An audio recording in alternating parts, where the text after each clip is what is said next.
పరిపాలన విధానం మీకు ఎట్లా అనిపిస్తుంది? బాగుంది, అన్ని మంచిగా చేస్తుంది. అంటే ఏ మంచిగా చేస్తున్నారు? అదే రైతు రుణమాఫీ బట్ రైతు రుణమాఫీ అనేది అందరికీ జరగలేదు అంటున్నారు. అందరికి జరగదు, అందరికి ఏది జరగదు.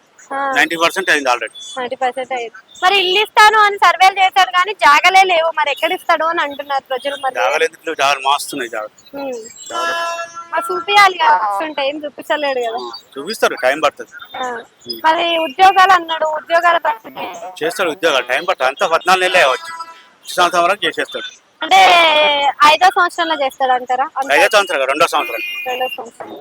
మరి ఖజానా ఖాళీ అయింది అని ఖజానా ఖాళీ అయింది, మళ్ళీ చేస్తుంటారు. దానికి అన్ని ఇచ్చే పథకాలన్నీ ఫ్రీ రియల్ ఎస్టేట్ పెరుగుతుంటే అది ఖజానా వెళ్ళ పెరుగుతుంది. మరి ఇచ్చే పథకాలన్నీ ఫ్రీ పథకాలు పెడుతుండే కదా, దీనివల్ల అసలు ఫ్రీ పథకాలు పెడుతుంటే అవి కూడా జరుగుతాయి, అన్ని జరుగుతాయి. అన్ని వస్తాయి కానీ టైం పడుతుంది. అంటే ఎంత టైం వరకు పట్టచ్చు? టైం 3 సంవత్సరాల లోపల అన్ని అవుతుంది. అసలు రేవంత్ రెడ్డికి కేసీఆర్ కి తేడా అంటే మీరు ఏం చెప్తారు? రేవంత్ రెడ్డి ప్రభుత్వం బాగుంది, కేసీఆర్ కొంచెం తక్కువ. అంటే ఆయన ఉన్నప్పుడు డెవలప్మెంట్ ఆయన ఉన్నాడు, అన్ని అప్పులు తెచ్చింది, చేసేసింది డెవలప్. మరి ఈయన మరి చేయగలుగుతాడు అంటారు? అప్పులు చేయలేదు.